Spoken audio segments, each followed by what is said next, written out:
Welcome to Celebes Island. Jadi terima kasih. Oh, Tante Iel juga mungkin boleh? Oke, nanti ada sesi dokumentasi. Tante Iel akan mendokumentasi kita. Jadi apa namanya? Terima kasih. Ingin mengucapkan selamat datang kepada Om Elko dan Tante Iel dan dua anaknya. Ada di mana sekarang Om Elko? Mereka lagi ada di hotel, lagi PR. lagi siap-siap untuk touring panjang di sepanjang Pulau Sulawesi. Terima kasih. Jadi saya mungkin langsung saja Om Elko. How's the journey in pandemi? Bagaimana perjalanan journey of wonder di Semas? Karena kita tahu sama-sama kita lagi di masa pandemi. So how the journey in pandemi? Sebenarnya ini journey-nya sudah selesai sebelum pandemi. Kalau yang ini ya, yang awalnya ke Eropa, kemudian kami setelah itu setengah tahun kemudian kami ke Australia sekitar 2 bulan. Dan pas sebelum pandemi mulai atau setelah di awal pandemi, karena di China sudah mulai dan sudah mulai pelan-pelan nyebar, kami kembali ke Indonesia dan kemudian nggak bisa kemana-mana lagi. Oke, so di pandemi ini belum ada perjalanan lagi yang dilakukan oleh how call it journey of wonder family or Iya. Oke. Cappuccino. Bagaimana ceritanya sehingga bisa ada nama Cappuccino Om Elko? Nah, seperti teman-teman lihat itu mobilnya putih ya. Tapi biasanya putihnya cuma setengah jam, 1 jam, kemudian sudah mulai coklat karena kotoran. Dan lama-lama ya warnanya seperti cappuccino. Oke. Dan dia malah lebih senang kotoran karena mobilnya 4x4 dan kami banyak masuk ke pelosokan, masuk ke desa, masuk ke jalan-jalan yang lumpur dan lain-lain. Akhirnya kita kasih nama cappuccino, kami merasa lebih cocok. Memang jarang putih mobilnya. Oke, jadi mobilnya diberi nama Cappuccino karena memang hanya dalam waktu 5 menit mungkin Om Elko ya. Kemudian mobilnya sudah berubah jadi coklat gitu ketika melakukan perjalanan. Jadi memang selama ini perjalanan Om Elko itu apakah memang memilih jalur 4x4 off-road atau memang perjalanannya memang dikhususkan untuk hanya berkeliling, tidak menentukan apakah semi off-road atau off-road gitu? Kami sebanyak mungkin memilih jalan-jalan kecil karena kami keliling memang untuk mengalami budaya dan alam setempat. Karena kan satu negara bisa sampai 1 bulan, 1,5 bulan. Tapi juga tergantung cuaca ya. Kalau cuaca tidak mendukung ya kadang-kadang kita terus aja ya, nanti mudah-mudahan bisa kembali lagi. Dan karena itu kami merasa 4x4 sangat penting. Kita salah jalan sedikit, ya kalau mobilnya sudah nyangkut, nggak ada yang bisa bantu. Lumayan heboh, apalagi kita bawa keluarga ya. Anak-anak mulai nangis, mulai ngomel, kemudian biasanya istrinya mulai ngomel, udah sudah nggak enak lagi. Itu mending kita siap-siap budget dengan fasilitas 4x4. Di sini aja kita bisa salah mundur aja bisa kena kan? Iya. Gitu. Oke, jadi perjalanannya memang tidak ditentukan, rutenya apa saja kita bisa lalui, tapi yang pasti mobilnya Pajero Sport 4x4 dan kita tidak khawatir untuk melalui medan-medan berat apapun seperti itu ya Om Elko ya? Ya, kita siap untuk semua medan, termasuk salju. Termasuk salju? Ya. Nah, bisa diceritakan sedikit enggak Om Elko, gimana perjalanan yang paling berkesan selama perjalanan Journey of Wonder di berbagai negara?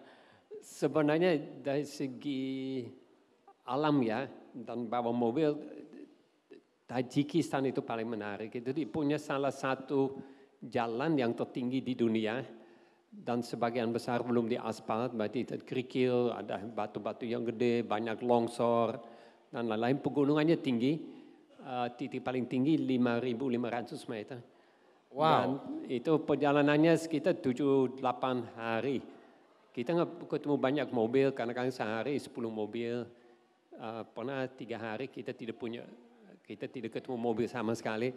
Dan ada salju, Gitu sekali kita tes waktu itu bannya masih kita pakai ban yang HT yang masih yang bawaan Pajero karena awal kami mulai mobilnya masih hampir baru ya, baru 20.000 kilo, profilnya masih bagus. Untung bannya bukan yang HT yang sangat licin ya, tapi yang Bridgestone yang lama itu profilnya cukup lumayan. Dan di salju pakai 4x4 tetap aman, belum pakai ban AT. Dan saat itu ya kita juga nginap di ketinggian 4.000 meter, temperaturnya sekitar -10 di dalam tenda dengan sleeping bag segala, itu asik banget. Biasa.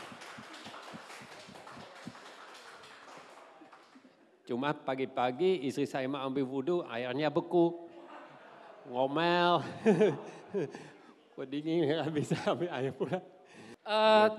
Dalam perjalanan ya, di 5.000 dari ketinggiannya 5.000. Kendala paling berat untuk kendaraan sendiri Om Elko. Seperti apa yang harus dihadapi oleh Pajero Sport ini? Sebenarnya nggak ada masalah sama sekali. Gitu yang kita harus tahu olinya ya. Kalau olinya yang bagus ya 10 sampai ya 30 atau 40. Itu apa? V ya. Nah, kalau dia 10 dia sudah sampai -10 derajat masih oke. Kalau dia lebih bisa menjadi kental. Nanti kita butuhkan cairan karena mesinnya nggak bisa hidup. Atau kita butuhkan alat pemanas di dalam mobil. Ya, ternyata yang waktu itu saya juga nggak begitu ngerti, asal jalan aja. Ternyata yang oli yang bawaan yang dipakai yang 10 wave gitu nggak ada masalah sama sekali. Di sana dengan solar juga nggak ada masalah. Solar juga di temperatur itu juga masih bisa. Tapi kalau jauh lebih dingin bisa bermasalah. Dengan ban nggak ada masalah sama sekali gitu, dengan cairan nggak ada masalah gitu. Memang untung sekarang saya tahu gitu kalau kali lain saya lewat sana kalau di musim dingin ya mungkin olinya saya ganti dengan yang 5W biar bisa sampai -20, -25 dan mungkin saya harus bawa tambahan cairan. Kalau orang di sana pagi-pagi mereka manasin air disiram di atas radiator, di atas mesinnya semuanya disiram gitu. Tapi mobilnya tua-tua, mobil Lada dari tahun 70-an, 60-an masih dipakai, mobil Rusia. Ya, mereka asal-asal aja. Saya pernah lihat mereka buat api di bawah truk karena ada yang beku, mereka cuma buat api kayak api unggun aja di bawah truknya. Nunggu sampai semuanya panas baru jalan. Kalau solar bisa dengan bensin jangan coba-coba ya. Oke, jadi ya Om Elko, saya sendiri juga belakangan sering menonton perjalanan Journey of Wonder di channel YouTube-nya keluarga Journey of Wonder gitu. Tapi saya cukup penasaran Om Elko, sejak kapan sih Om Elko memilih untuk let's say full time journey bersama Pajero Sport itu sejak dan mulainya seperti apa untuk memutuskan yuk bersama keluarga kita akan full time journey nih gitu. Itu sebenarnya dari dulu saya dan istri saya senang backpacking. Kami pernah keliling Asia sampai di Tibet, China, Vietnam segala. Itu sudah cukup lama. Waktu di Indonesia orang backpacker hampir nggak ada. Kami lihat wah nanti kalau punya anak gimana ya. Kita harus nunggu sampai mereka sudah cukup tua, tapi masih SD, tapi mereka sudah bisa menikmati perjalanan, masih ingat. Kalau usianya 4-5 tahun, kita tanya setahun kemudian mereka sudah lupa. Mereka cuma mikir main di playground dengan makan kan, udah selesai. 35 negara, berapa tahun Om Elko menyelesaikan 35 negara yang tadi disampaikan sama Om Agus bahwa Om Elko sudah menyelesaikan 35 negara. Berapa panjang perjalanan sampai saat ini Om Elko?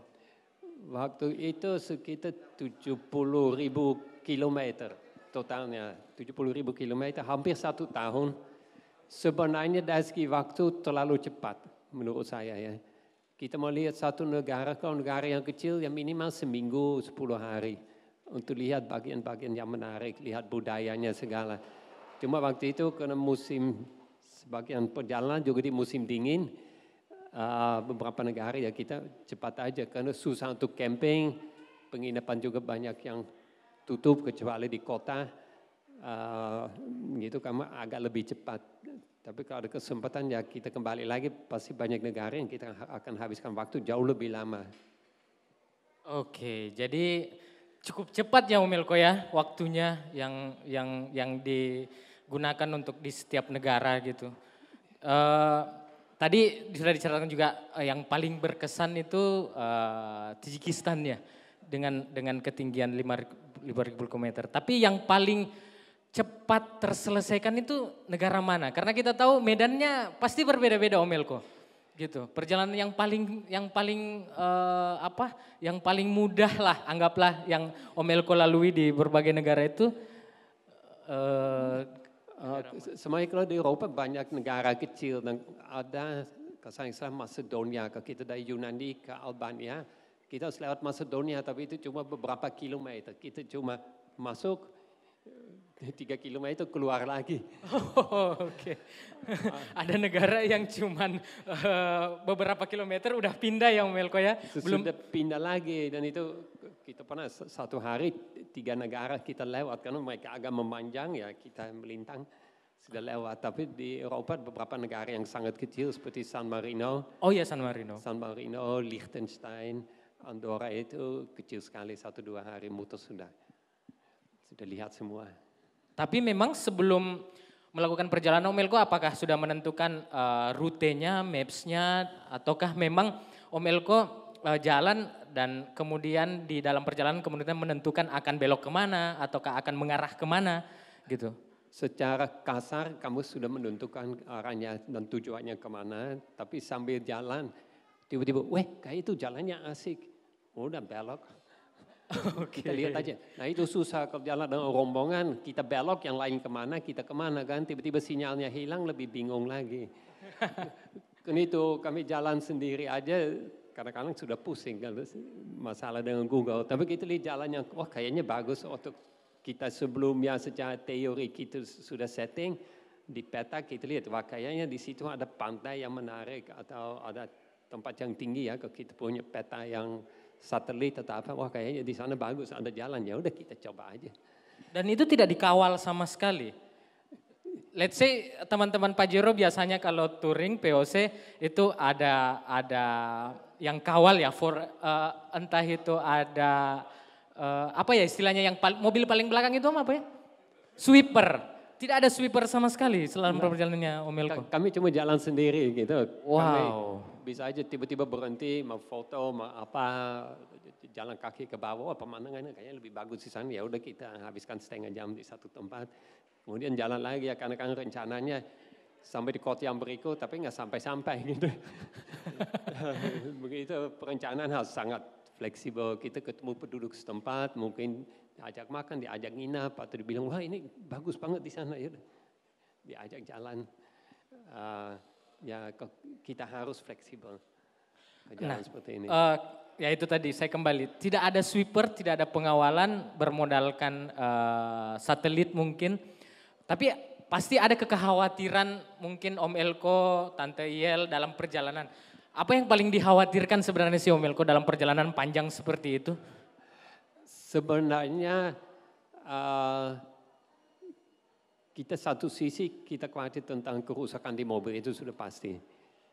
Karena itu pada saat kami mulai beli mobil kita benar-benar banding ya kekuatannya dan juga tanya teman-teman mobil yang penting yang mesinnya bandel saya nggak mau pusing di jalan.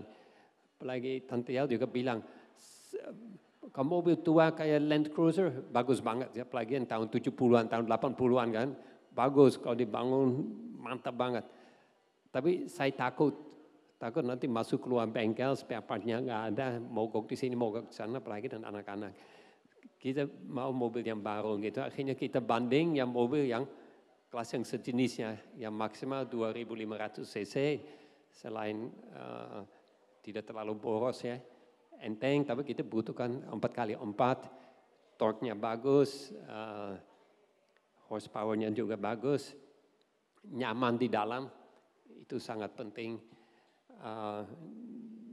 Dan itu akhirnya menjadi pilihan yang sangat penting. Selain itu, ya kita juga tetap agak berisiko ya. Selain itu ya semuanya sudah pakai elektronika. Yes. Kalau kita di jalan ada masalah, orang juga bingung. Apalagi di negara kayak Uzbekistan, Kyrgyzstan kemainkan mobil yang tua yang mereka biasa otak-atik, mereka nggak ngerti mesinnya kalau sudah canggih. Itu kita agak khawatir di awal, tapi ternyata nggak ada masalah sama sekali. Ternyata tidak ada masalah sama sekali dengan Pajero Sport. Jadi luar biasa. Jadi akhirnya memilih mobil harus dengan torsi yang besar, harus dengan kenyamanan juga, harus juga dengan opsi yang lebih baik untuk segala medan dan akhirnya memutuskan untuk memilih Pajero Sport. Ya, ada satu yang ke luar negeri yang sangat enak itu cruise controlnya. Saya tahu model lain punya, tapi obat punya cruise control yang namanya adaptif.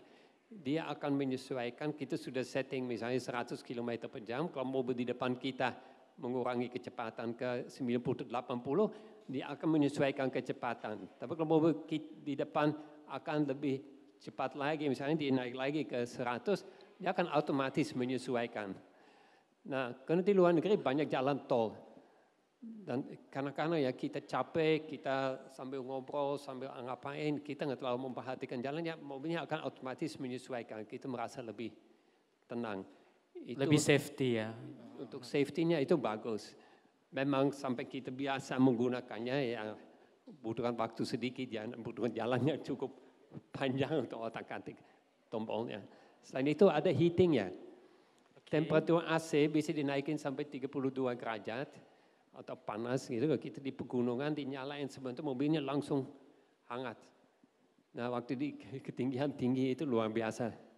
Ternyata banyak mobil yang tidak punya heating, yang mobil yang dijual di Indonesia. Sampai di sana kapok kan, di dalam pakai jaket yang tebal, celana yang tebal pakai 2 lapis, 3 lapis, karena bisa minus di dalam mobil. Ya kalau kita enak 32 derajat pakai kaos, keluar mobil langsung pakai jaket sudah nyaman, itu sangat membantu.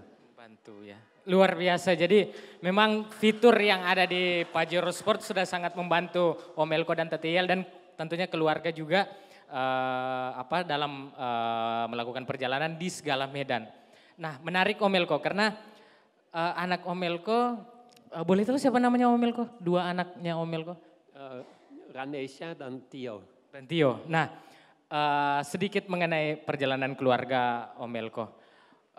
Kan mereka ikut selama setahun kemarin dalam perjalanan Om Elko, gimana dengan pendidikan mereka, terus gimana dengan mungkin mereka meninggalkan teman-temannya, apakah mereka akan, tentunya pasti akan rindu juga dengan teman-teman, bagaimana Om Elko mensiasati nih dua anak kesayangan Om Elko ini?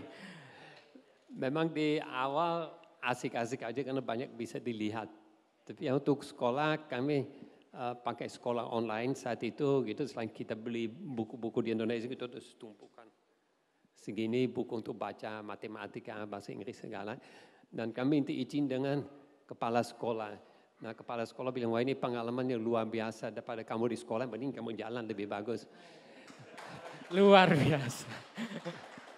Tapi ada tetapinya, yang wajib untuk kamu bahasa Inggris dengan matematika. Cuma itu yang paling penting, yang lain enggak terlalu penting gitu. Itu bagus di sekolah, tapi semuanya untuk hidup kamu enggak terlalu penting. Yang penting matematika kamu bagus karena bisa dibutuhkan di mana-mana. Untuk dasar ya, bahasa Inggris juga dibutuhkan dengan bahasa Indonesia. Berarti kita cuma fokus ke sana aja. Cuma ya sekitar 1-2 jam setiap hari tapi konsisten. Tapi ya mereka tetap kangen dengan teman-teman, itu paling sulit. Kalau kita ketemu anak-anak di jalan, ya sering mereka bisa gabung, bisa bergaul, walaupun bahasanya nggak nyambung, nggak apa-apa. Kadang-kadang pakai Google Translate, kalau ada sinyal, mereka bisa main bola, lari-larian atau apa. Itu cukup asik, tetap cukup bisa kompensasi. Plus mereka senang kegiatan. Anak-anak, kalau kita mungkin dewasa senang lihat ini, lihat itu, foto ini, foto itu. Ke anak-anak biasanya aktif. Berarti kita harus banyak berhenti di tempat yang ada kegiatan atau kita bisa jalan gitu. Kita banyak trekking, camping. Tadi mungkin kelihatan di video ya, naik kuda, kita naik perahu dan lain-lain. Itu sangat penting kegiatan. Luar biasa. Jadi bagaimanapun walaupun Om Elko lagi perjalanan jauh dan memakan waktu cukup lama, pendidikan anak tetap nomor satu Om Elko ya. Walaupun mungkin dengan berbagai macam keterbatasan. Tapi kalau yang paling rewel antara Nasya dan Tio siapa nih Om Elko? Yang paling rewel, yang paling mengeluh misalnya dalam perjalanan misalnya? Sebenarnya kalau tidak ada banyak kegiatan yang Ranesha lebih rewel, kan dia sangat aktif. Oh, nah justru si kakak ya yang paling aktif ya? Yang paling aktif, dia selalu ada aja, mau ini, mau itu, mau ini, mau itu gitu. Kita banyak kesibukan, dia malah senang. Okay. Kalau Tio ikut aja. Tio si cowok ikut aja. Kalau lagi aktif dia juga senang ya. Oke, mungkin ya saya ada pertanyaan mungkin dari teman-teman Pajero Owners Community. Jadi mungkin saya persilahkan kalau ada yang ingin bertanya, silahkan saya sapa dulu, kenalkan juga diri dulu Om. Assalamualaikum, saya Om Aba Om dari POC Indonesia SCC. Yang saya mau tanya itu bagaimana mengurus paspornya dan kan ini setir kanan, di luar negeri kan setir kiri. Bagaimana menyesuaikan di jalanan itu, Elko? Oke, nah yang mana dulu, yang paspornya atau yang setirnya? Oke, nah kalau mobilnya membutuhkan paspor, namanya carnet de passage. Itu kita bisa beli di IMI, memang membutuhkan waktu, membutuhkan semua data mobil. Dan kita harus bayar deposit, itu 25% dari harga mobil. Nah, alasannya itu sudah internasional, yang carnet de passage itu karena dulu orang senang bawa mobil yang sudah tua ke luar negeri seperti ke Afrika, ke Rusia, dan di sana dijual mahal. Akhirnya menjadi perjalanan untuk jual mobil, nanti pulang naik pesawat, beli mobil yang murah lagi, dijual lagi di sana, gitu mereka bolak-balik. Terutama orang-orang lama-lama orang yang negara yang lain bilang, oh, kita nggak mau lagi begitu, bisa nggak buat sistem di mana mobil juga punya paspor, di mana ada nomor rangkanya, ada nomor mesinnya, dan itu dicek. Pada saat mobilnya keluar dari Indonesia, dicek, dicatat, kita masuk dicek lagi gitu. Jangan anggap itu gampang, nanti ke Malaysia, ganti mesin dengan yang murah, yang bagus, pulang senyum, udah bisa masuk. Sebenarnya bisa, tapi nanti kita buat karnet lagi menjadi pertanyaan, kok mobilnya sama, kok mesinnya beda. Suratnya di Indonesia di mana? Ya, tiba-tiba kita bermasalah lagi kan. Gitu, mereka menghindari itu. Nah, kalau kita punya karnet, itu sebenarnya tidak semua negara membutuhkan karnet untuk masuk keluar. Tapi masuk keluar Indonesia kita butuhkan karnet. Itu kita nggak bisa keluar, nanti mereka cek dulu. Itu nanti dicap, pada saat kita masuk lagi, dicap lagi, kertasnya diambil, di bea cukai, itu sudah selesai. Oke, satu tadi Om Elko, bagaimana mentaktisi antara setir kanan dengan setir kiri dalam perjalanan nih? Nah, saya kebetulan kalau saya dulu tinggal di Belanda gitu, saya untuk setir kiri saya agak biasa. Tapi ya sudah jarang dipakai ya, karena tiba-tiba kita ganti gigi pakai kanan juga. Kalau di sana yang susah, kalau kita mau melewati mobil, karena kita nggak bisa lihat kan. Oh iya, betul. Berarti di sana sangat penting kita punya navigator yang di sebelah yang bisa memperhatikan. Tolong dicek, tolong ngintip bisa lewat enggak? Berarti tugas Tante Iel Om Elko ya? Tante Iel atau Tio atau Nesha. Oh ganti-gantian. Itu mereka sudah mulai biasa. Saya ingat kalau dulu di Myanmar mereka punya masalah yang sama. Setirnya tidak di posisi yang sesuai. Nah, yang di sana dilakukan, mereka ke kanan dulu, mereka lihat dulu, ngintip dari kanan, kemudian tiba-tiba ke kiri lewat. Tapi terlalu berbahaya gitu, yang penting punya navigator yang bagus, dia benar-benar membantu. Selain itu untuk parkir segala, enggak banyak masalah. Iya, karena Pajero ada sensornya segala macam ya Elko ya, jadi kita bisa tahu di kiri ada apa, di kanan ada apa gitu. Ya, dan ada tombol kita bisa lihat juga, ada kamera di depan juga. Betul. Kan, yang kita bisa lihat.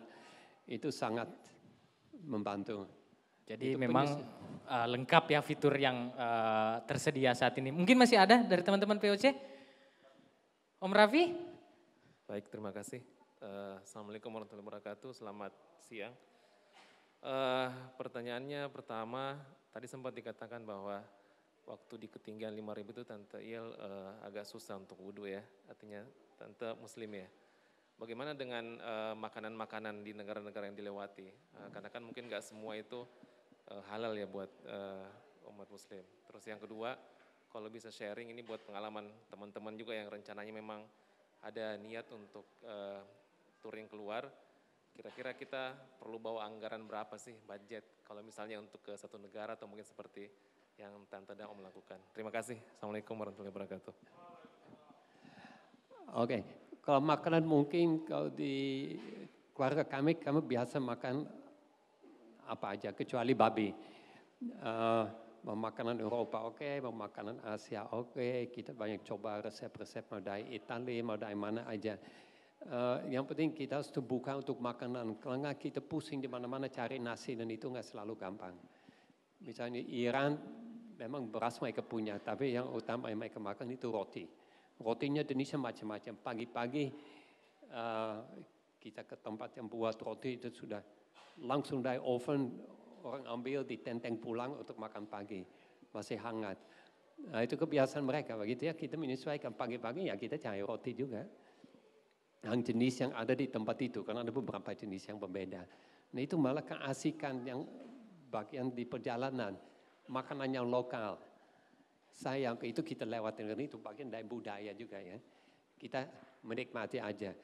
Kalau sampai Iran, sampai Turki, dari segi babi nggak ada masalah, karena memang tidak ada sama sekali gitu semuanya negara Muslim. Kalau di Eropa, walaupun mereka masak babi ya memang kalau kita makan di rumah makan ya harus lebih banyak memilih. Tapi banyak sekali penduduk di sana yang juga tidak makan babi, yang tidak suka karena mereka merasa kurang sehat atau karena agamanya.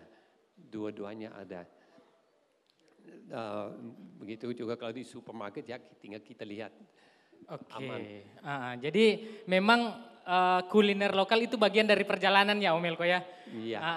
Terus tadi ada pertanyaan yang kedua Om Elko, bagaimana dengan berapa sih budget yang harus kira-kira disiapkan untuk melakukan perjalanan satu negara atau dua negara misalnya Om Elko? Sebenarnya itu sangat tergantung gaya kita. Kalau kami senang camping, nah camping misalnya dua pilihan, kita di camping ground atau kita cari tempat di hutan, di pantai yang tidak ada camping groundnya yang bisa gratis. Kami lebih senang kalau bisa di hutan atau di pantai karena lebih tenang. Kalau camping yang berbayaran misalnya di Australia itu bisa sampai 700-800 ribu semalam, satu mobil. Kalau di Indonesia saat ini mungkin mulai 80 ribu sampai 200-an yang camping ground. Tapi itu juga tergantung fasilitasnya. Ada air, ada listrik segala. Tapi tetap jauh lebih murah dibanding kita pakai hotel. Kalau kami ke hotel biasanya pakai Airbnb, kita cari yang kayak apartemen atau apa yang lebih nyaman karena kita bisa masak juga, kita bisa cuci. Kalau apartemen biasanya ada mesin cuci juga. Begitu kita cari sesuai dengan kebutuhan kita. Kalau lagi nyaman ya kita 2-3 hari di apartemen agak tenang, mau packing ulang juga, mau cuci juga, mau masak juga, masakan tertentu juga lebih nyaman apalagi kalau lagi musim hujan. Nah kita harus lihat dulu gitu yang negara mana, kayak Malaysia, Thailand biayanya nggak jauh beda dengan Indonesia. Asia Tenggara ya, terutama. Sebenarnya sampai di Vietnam tidak akan terlalu jauh beda gitu dari segi hotel, penginapan, dari segi camping ground saya belum memperhatikan apakah di sana sudah ada atau tidak. Tapi saya merasa di sana pasti berkembang juga. Iya. Di Jepang juga berkembang. Berarti sebenarnya budget kita bisa menyesuaikan tergantung kebutuhan kita dengan gaya kita. Berarti tetap juga kita lakukan survei ya Om ya. Kita tahu dulu sampai di mana kira-kira kita akan melakukan perjalanan dan kita sudah bisa menghitung kira-kira kalau nginap di hotel bagaimana dan melakukan camping seperti apa. Ya, dan yang penting masukin budget untuk melakukan kegiatan yang unik. Misalnya kami naik kuda 3 hari di Kyrgyzstan. Kami naik yang hot air balloon ya. Yes. Yang balon udara yang gede. Ya itu mungkin cuma sekali dalam hidup. Tapi kalau kita nggak lakukan sayang, kalau kita cuma hemat uang kemudian nggak ngapa-ngapain, sayang untuk apa kita jalan. nikmati makanan lokal, nggak usah cepat-cepat, dan lakukan sesuatu yang unik yang kita akan ingat selama hidup. Yang kita di rumah tidak bisa lakukan, atau yang kita di Indonesia tidak bisa lakukan. Lihat tempat yang unik, yang bagus, yang ada ceritanya kalau kita pulang. Oke, jadi message utamanya sih dari Om Elko luar biasa. Apapun perjalanan yang Om Elko lakukan, memang persiapannya sangat-sangat matang. Dari cerita Om Elko, persiapannya mulai dari mengenal daerah, membawa seluruh perlengkapan yang mungkin akan digunakan seperti itu ya Om Elko ya. Dan kemudian mempersiapkan juga kondisi mobil dan troubleshootingnya yang akan dihadapi di jalan. Tapi tenang saja Om Elko, selama di Sulawesi Journey, Om Agus dan teman-teman after sales sudah siap ya Om Agus ya, siap ditelepon tiap saat, siap untuk memberikan kontribusi bagi keberhasilan perjalanan Journey of Wonder di Sulawesi, khususnya di Pulau Celebes, seperti itu Om. So enjoy the journey, terima kasih telah hadir bersama kami di acara ini. Gathering sebenarnya family bersama juga teman-teman POC dan bersama juga Journey of Wonder Family, dan kita sebagai keluarga Mitsubishi sangat berterima kasih bagian dari Mitsubishi, dan Boso Berlian siap mendukung Om Elko selama perjalanan di Pulau Sulawesi. Terima kasih sekali lagi, enjoy the journey, dan tetap semangat teman-teman semua karena bagaimanapun kita akan selalu saling mendukung. Akhir kata saya ucapkan wassalamualaikum warahmatullahi wabarakatuh.